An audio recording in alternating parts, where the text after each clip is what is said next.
Coach, great to have you back with us on BYU Sports Nation. Big 12 Media Day, the second go-around for you, like it is for BYU, as still relatively new members of the conference. Yeah. But it's changed again, so I guess we could call the likes of UCF and BYU veterans at this point, can we not? Yeah, I think so. I mean, we're year 2 of the conference, and we only play 2 previous teams before, which I've never heard of. So that is wild. You got 10 new opponents, but we're in the same conference, so that just shows you the new age of college football. Man, you got to adapt and kind of move forward. Every year it changes, right? We added Utah, added Arizona, a lot of West Coast teams being the furthest.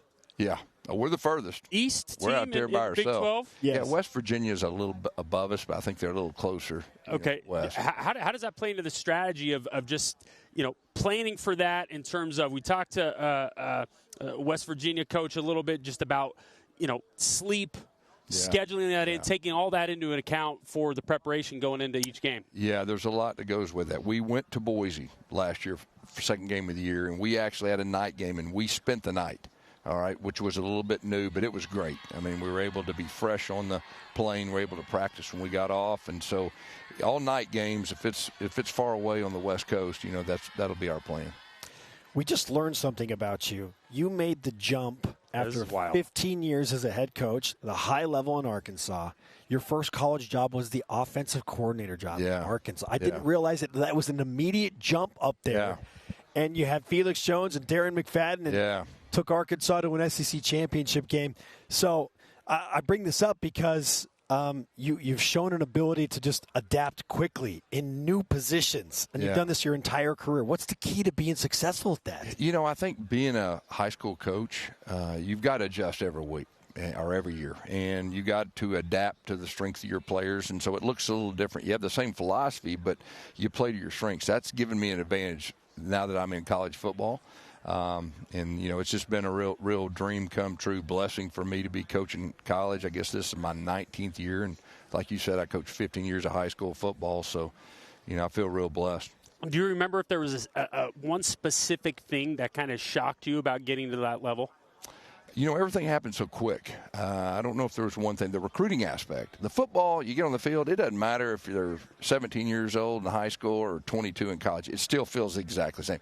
Matter of fact, I think it's a little easier to call plays in college because you only have 20 hours a week to work, and, they're really good coaches, and they're going to be sound, and they're only 2 or 3 things. You coach high school, and you're really good on offense. You're liable to see some junk defense that takes you a halftime to figure out what they're doing. So, but I think more than anything, things just happen quick. The recruiting aspect is a completely different deal, being a high school coach. And, I just tried to be who I was and be honest and work with integrity, and that's kind of been my plan. Let's stay on the recruiting front because that, too, feels like an evolving process, something that is changing literally by the day.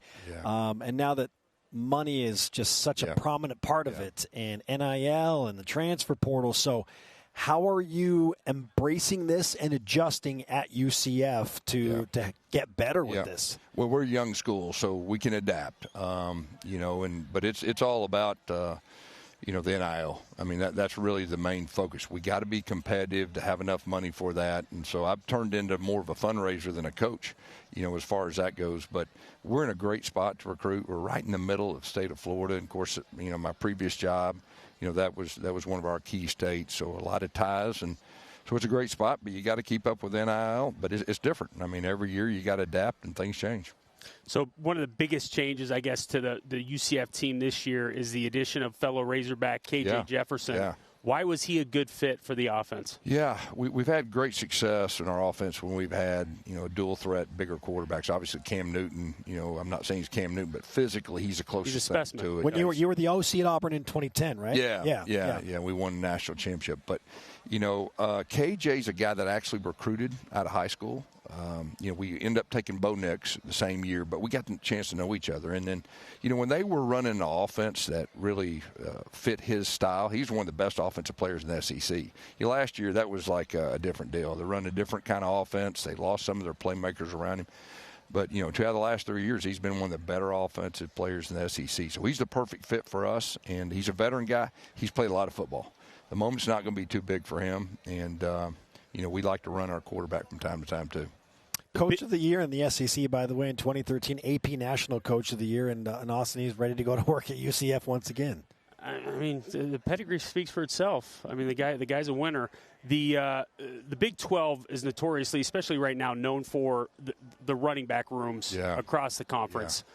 What people may not be too familiar with is the depth that you guys have in the running back room. Yeah. Somewhat might say the strongest running back room in the conference with R.J. Harvey, Toledo transfer Penny Boone, Miles Montgomery from Cincinnati, and then you just got done adding a 4-star recruit in Frankie Arthur. How big of a part of the offense are they going to be this year? Yeah, we're a run play action team. I mean, we're our goal every year is to be top 10 rushing. I think we were 4th last year. I think we got a chance to be top 10 again, and we throw it deep. And play fast. And so it starts really for us at the quarterback position, the running back position, R.J. Harvey and Penny Boone. He's a full-grown man. So we're glad to have those two, really leading us in the backfield. As far as expectations go, this is always a fickle conversation. Yeah. You're picked to finish 8th, but the conference is 16 teams. Yeah. So dead in the middle there, like how do you take that nod? Yeah, I think it's so hard to predict. I mean, we got like almost 40 new players from last year. A lot of teams around in this conference feel, the same type deal, but who knows? I mean, I don't get too wrapped up in preseason rankings and all that. We do have a roster that I feel really good about. I know we've got depth. We've got experience, like quality experience. I think that's really important, especially in this day and time. And so, but we got to prove it on the field. I mean, we came to this deal last year. We ran our mouth what we're going to do, all this, and we went 6-7. That's unacceptable. I hadn't lost 7 games in my whole career, but it's kind of like, refocus, addressed our needs at the end of the year and evaluated everything. And, I feel good about our roster going in, but we got to earn it on the field. We play BYU, or you play BYU in October. What are you looking forward to most about that game? Yeah, well, I've got a lot of respect for BYU and Kalani. I mean, he's one of my favorite head coaches in the country, just the person he is. But, you watch them on film, they're going to be physical, and they're going to play hard. I think the last time I was a coordinator at Tulsa, maybe in 2007, we played BYU. It was a shootout. Oh, man. Was it ever? Big-time shootout. But, it was a physical game. They had a lot of talent on the field. So, looking forward to it. I think you'll enjoy the atmosphere. It's a different kind of atmosphere. Yeah. We're a young school. They're right on top of you, but I think your team will really, enjoy coming in. Austin, you played in that game. Did you not? You played in that game against Tulsa in 2007. I did. My returning game was quite strong that game. Yeah. I think I had a touchdown or two, but, that was I think one of my first – I think the second game back off my mission, still knocking the rust off after a 2-year stint in Argentina. Y'all scored a lot of points now. It was, and we had Charles Clay. I don't know if you remember him, but he didn't. No one knew really who he was until that game. But yeah, that was a shootout. That was fun. Very fun. Coach, if you had to pinpoint a statistic for your team that you're like, we absolutely have to be better here to not lose 7 games in the season. Yeah, stop the run. Stop the run. Yeah, I mean, we were embarrassing stopping the run, and, I've always kind of prided myself, we're going to run the football and stop the run and be tough, and we just didn't get it done. So we made some changes staff-wise. We brought in some playmakers from, some other successful programs, and so I really expect us to do better in that area.